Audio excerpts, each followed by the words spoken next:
Hello, saya Nindya Praja Rizky Aditya Paransa, NPP 281148. Saya dari kelas G14, nomor absen saya 16.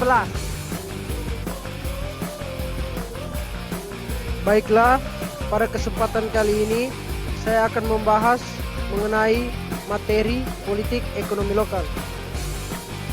Babak baru ekonomi politik lokal pasca Orde Baru.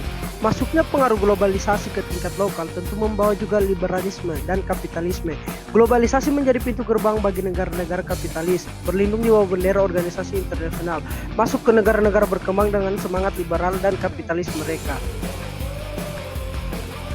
Kapitalisme memang telah membawa Indonesia masuk ke dalam pasar bebas dunia, di mana semestinya Indonesia bisa bangkit menjadi pemain besar ekonomi dunia. Next, desentralisasi telah membuka peluang baru pemain ekonomi lama bermain politik, melestarikan jejaring bisnis mereka di daerah, memindahkan antara lain yang pertama kroni kapitalis, yang kedua ransaking birokrasi, yang ketiga melahirkan shadow state.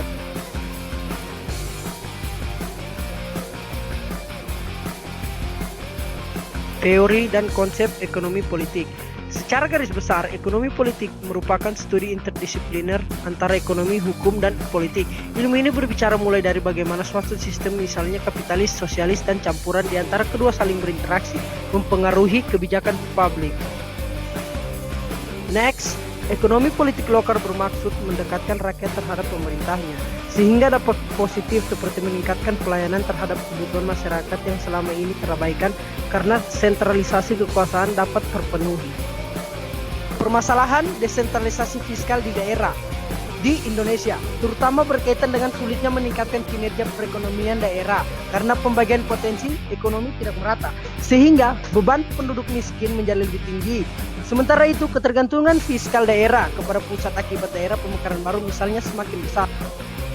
Next, dapat disimpulkan bahwa desentralisasi fiskal membutuhkan masa transisi berupa proses cukup lama untuk menumbuhkan semua potensi ekonomi yang ada. Kesimpulan, permasalahan semakin meruncing ketika politik anggaran lokal dimainkan oleh elit-elit di daerah. Pembangunan yang tadinya ditujukan mensejahterakan masyarakat lokal pada akhirnya harus menyerah kepada ambisi memenuhi kebutuhan finansial para kepala daerah dan anggota dewan semata. Saran, kita harus mempelajari lebih mendalam tentang politik ekonomi lokal di Indonesia, yang mana masing-masing daerah memiliki keunggulan dan keunikan tentang berpolitik di daerahnya. Sekian video pemaparan yang dapat saya sampaikan. Saya ucapkan terima kasih.